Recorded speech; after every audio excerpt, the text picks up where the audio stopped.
everyone. Welcome to the Energy Studio. Adam, Jack, and Ryan from AJR. Yeah. How are you actually today? Very good. Yeah. Thank you so much. Thanks for having us. Thanks for coming. Is it your first time in Germany? Yeah, very first time. Yeah. And how do you like it? We're loving it, honestly. We've been to 3 places so far. This is the 3rd. And Berlin is really nice. It reminds us of New York City, where we're from, for sure. And did they give you German food? Yes, we had such a good German meal last night. We had Wiener Schnitzel for the first time. Did I pronounce that well? Was that good? Nice. Got the approval. Yeah, that was fantastic. And we had Kaiserschmarrn. Ooh. Oh my God, that was so good. That was amazing. Yeah. That was fantastic. And what about your German words? I know. We know Kaiserschmarrn. And Wiener Schnitzel. So we're getting there. Wunderbar. Yeah, there you go. How surreal is it to travel with your music?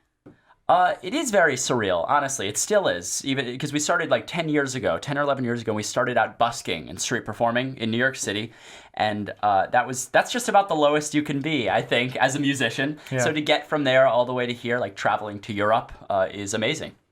And what's your most favorite place so far? Aside from Berlin. Aside from Berlin, Yeah, of course. of course. I like London a lot. We just were in London like 2 days ago. I feel like that would be like a city I'd really want to live You'd want to in. live in London? I think so. We did Australia a couple of years ago, which is really beautiful. Yeah. Yeah, and I've got a little question for you because we want to get to know you a bit better. The first one, your full names, please. Sure. And like middle name as well? Yeah, of course. That's what we're interested in. Oh, gotcha. Go on. Adam, Brett, Matt. Jack, Evan met. Ryan, Joshua met. And who got the order that it's AJR? It could have been Jar as well. It could have. Yeah, I went through every variation, I think, and we just landed on AJR. First, it's alphabetical, and second, it kind of just flows a little bit better than RAJ or RJA, you know? I think so, yeah. And what's your place of birth? New York City, in Manhattan. And are you typical New York City guys? What's a what typical does that New I York don't know. Always busy. Always like. Yeah, we're always busy. You could be more offensive than that if you wanted to. You know? I feel like New Yorkers, like, people think they're mean. I guess they are kind of mean. I feel like are. we're not. I hope we're not mean, but a lot of New Yorkers are mean. That's what people say about Berliners as well. Oh, Do they? really? Yeah. Oh, we haven't found that. Impolite. Okay. Yeah. Yeah, well, you're right. They are very busy and just want to get where they're going. Yeah. And next question is the first record you bought. For him, it was an Usher record, Oh, yeah. right? Do you guys know Usher here? Yeah. Yeah, it was like one of Usher, Confessions by Usher. I was in like 5th grade, I think. Mine was a Beatles record. It was Beatles, the One album. I think mine was like Fountains of Wayne, Welcome Interstate Managers. You have Fountains of Wayne? Yeah. You know that? Yeah, Okay, Stacey's Stacey's Mom. Mom. You guys know that? Yeah, Okay, cool. that album probably. Mine was the Smurfs. The You know Smurfs. the blue one? Yeah, of course. yeah. Yeah. Love that. Nice. And the first concert you've been to? I think all of ours, it was Paul Simon, I think, in New York, in Brooklyn. He was like our favorite growing up, and our parents took us to see him, so that was fantastic. And your talents and hobbies apart from the music? We're really into film. We like write and direct a lot of our own music videos and stuff, so that's something we definitely want to do. And Adam is getting his PhD right now in religious constitutional law, so he's like really busy also. How do you do that, studying and traveling the world? Yeah, I do it actually on the back of the tour bus. When we are doing shows, I wake up in the morning and go to the back of the tour bus and write a lot and research, and then in the evening we do a show, and then we do it again the next day. It sounds a bit packed. We like it. I think we like staying a little bit more busy. Yeah. Definitely. And who's the one with the most annoying habit? I'd say Ryan, probably. Why? Well, you just have to sleep a lot more than us, Oh, so yeah. whenever we're in a car, he'll have to sleep and we'll have to be quiet. I think that's an annoying habit. That's pretty annoying. Yeah. And is it difficult to be in a band with your brothers? I mean, I've got 2 sisters. I know how that is sometimes. Yeah, no, it's okay because we grew up in the same apartment in like a really small New York City bedroom, and I think that kept us really close. And in terms of the music, we all have a very similar vision. So if we ever fight, it's like really minimal, and we get through it really quickly. Why do you fight with your sisters a lot? Yeah. Yeah. A bit. Nice. Okay. Yeah. But I'm sure you don't like hold grudges though. No, like if yeah, you're not at siblings, you get past Yeah. things. Like now, you said you started basking in New York. Where exactly? There's this park called Washington Square Park, which is in Manhattan, and it's downtown, and it's where like all of the buskers go. There's like painters and there's guys dancing, and we were just one of those people. I was like 9 years old, I believe. Yeah. It was strange, yeah. And how did you come from busking, getting a record deal, and now being here doing interviews in Germany? Yeah, it was a lot of time in between. A lot of time, yeah. It was like 10 years in between all of that, but we started off like 10 years ago street performing.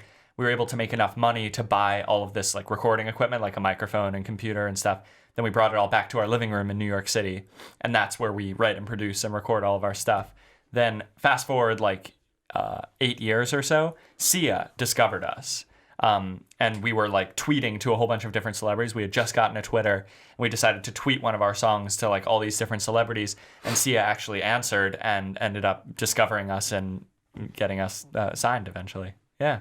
Sounds cool. And then there was Week, your massive hit song. Tell us a bit about that song. Yeah, sure. So we had an EP out about 6 months ago, I think it came out, and Week was just one of the 5 songs. And it was kind of random that one just really went on its own, you know? It was very quick. We wrote it in like less than a day, in a couple hours. And the story behind that one was... I believe we were at this little concert venue in New York City, and Ryan went into the bathroom and he saw a sticker on the wall that said The Weaklings, and I guess it was the name of like a local band that played at that club, and he thought that was such a good concept, like being weak and being okay with it, you know? He thought that was really fit our band perfectly. And did you expect that it worked out that well, you know, all over the world? I mean, how was that? We've never really had a big international like song before, so when we were writing it, we couldn't really imagine like how many people were actually going to end up hearing it. Like it's like at 200 million on Spotify or something, which is like insane to us because it's just like a little thing that we made in the living room. I think any song, you really have no idea. Like if a lot of people say like, I know the formula to a hit. And I think like Max Martin is the only one that can like truly claim something like that. You really just never know. I feel like it wouldn't be that fun anymore to write songs if you think, okay, this has to work in Germany and it's got to work in Australia. And like, because then it starts to become about data and like you become a computer as opposed to an artist, you know? And there's an album coming up as well. Yeah, the album is called The Click and it's coming out in Europe June 30th. And on a scale from 1 to 10, how nervous are you? 10, come on. Yeah, no, I think not nervous, just 10 out of 10 excited, seriously. I think that our European fan base has been growing very recently, the most it's grown in a long time. Yeah. And they seem extremely anxious to hear it. So I'm just excited to give it to them. And people actually buy a lot of physical albums here, which they don't really do in the US anymore, which is really awesome. It's cool to keep that alive. Did you already hold it in your hands? No, I don't think they've made the physical ones yet. Yeah, it's still getting made right now. And what can we expect musically on the album? It's a lot of stuff like Week. So like we wrote Week and we noticed like a lot of the songs on the radio were about staying strong and confident, and that's good, but we wanted to write about kind of a weird perspective on that and about being faced with these temptations and actually giving in to the temptations. So we wanted to write about a lot of these weird topics, and that's basically the entire album is songs about weird things that haven't really been written about before. So it's kind of risky. So I'm a little nervous to see what people think, but I hope they like it. And when you think about the album, what are you the most proud of? That's a really good question. We have a feature. Well, we've never featured an artist on any of our songs before up until now. Do you know the band Weezer? Yeah. So Rivers Cuomo, the front man of Weezer, is featured on a song on our album, and we looked up to Weezer for so many years because they're just like one of the greatest rock bands. And now he actually he likes Week, and he reached out to us to do a feature, and it ended up happening. Yeah. I think we're pretty proud that someone like him can like a song of ours. You know, when he's been such a great inspiration. I think that's pretty cool. Did you meet him? No, not yet. We've just been writing over email, so he's just kind of sending back and forth lyrics and stuff, and then I'm guessing we'll end up performing it together at some time. I think that would be really cool. I hope so. Yeah. So thanks very much. Then good luck with the album, and hopefully seeing you soon on tour, I hope. Yes. Yeah, we're gonna plan that. Cool. Thanks. Thank you. Thank you.